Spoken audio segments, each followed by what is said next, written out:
Sabunçu rayonu 2-ci Mədən adlanan küçədəyik. Burada olmağımız da təsadüfi deyil. Kadrlardan da gördüyünüz kimi buradakı vəziyyət necə acınacaqlıdır. Bu yola baxanda bir anlıq oyun meydançasını xatırladım. Təsəvvür edin, hər gün buradan nə qədər piyadalar və sürücülər keçir.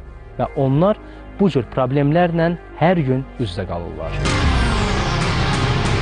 Problem illərdir ki, Sabunçu sakinlərini narahat edir. Xüsusilə də yağışlı, qarlı havalarda bu yollardan istifadə etmək mümkün olmur. Nəzərə alsaq ki, qış fəslindəyik. Bu, sakinlərin narahatlığını daha da artırır. 4 ilə yaxındır, göçmüşük bura. Günü-gündən daha da pisləşir. Hər kəs də öz qapısının ağzını sement tökdü üstündən, əhmaladı, belə bu forma vəziyyətdə qaldı. Kim deyiləmədi bu vaxt belədir. O yoldakı oradan anarı daha bərbaddır.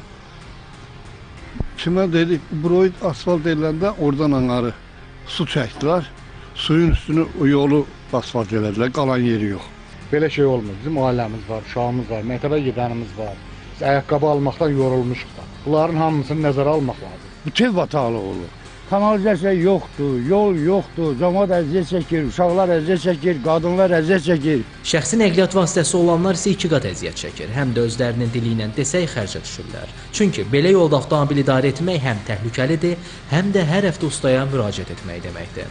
Yoldakı vəziyyəti hər biriniz görürsünüz. Hazırda bir avtomobil də bu yola yaxınlaşır və burada da kələkötür yoldan o keçəcək. Diqqətlə baxaq, görün bu necə problemlə üz-üzə qalır sürücü. Elə mən də sürücüyə yaxınlaşıb onun fikrini öyrənmək istəyirəm. Hər vaxtınız xeyir olsun, sizi salamlayırıq. Neçə vaxtdır bu problemlə üz-üzəsiniz? 4-5 ildir. Valla 4-5 ildir bu yolla gedib gəlirik. Aşağıda bərbər işləyirəm, valla hər gün gəlib gedirəm bu yolda. Maşın dağılır, bəs baxırıq, valla alınmır.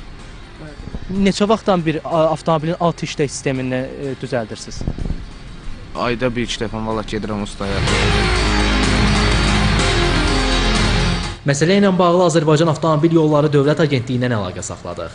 Qurumdan bildirildi ki, sözü gedən ərazi agentliyin balansında deyil. Biz də Sabunçu rayon icra hakimiyyətinə müraciət ünvanladıq. Müraciətimizə cavab olaraq deyildi ki, rayonun bütün qəsəbələrində olduğu kimi Balaxanı qəsəbəsində də daxili yolların asfaltlanması mərkəzləşmiş qaydada Azərbaycan Avtomobil Yolları Dövlət Agentliyi tərəfindən dövlət investisiya proqramları çərçivəsində həyata keçirilir. Biraz öncə olduğumuz yerdən təxminən 200 metr uzaqlaşmışıq. Kadrlardan da gördüyünüz kimi burada vəziyyət necə bərbaddır. Baxın, avtomobil də necə çətinliklə bura doğru gəlir. Və təsəvvür edin, buradan hər gün nə qədər avtomobil keçir. Ərazidə mərkəzləşmiş tullantı su şəbəkəsinin olmaması problemi daha da acınacaqlı vəziyyətə salır. İri şəhərlərin Birləşmiş Su Təchizatı xidmətindən bildirildi ki, hazırda Bakı və Abşeron rayonu üzrə tullantı su təchizatının təkmilləşdirilməsi və infrastruktur olmayan ərazilərdə təchizatın qurulması məqsədindən geniş miqyaslı tikinti quruculuq işləri icra edilir. Sözü gedən ünvanda da tezliklə təchizat sistemi qurulacaq. Hər halda aidiyyatı qurumlar problemi tez bir zamanda həll edərlər. Əks təqdirdə hava şəraitinin qəfil dəyişməsi, yağıntıların başlaması Sabunçu sakinlərini ətrafdan təcrid edəcək. Ələkbər Salih, Sabir Şahvələdov, Telesər.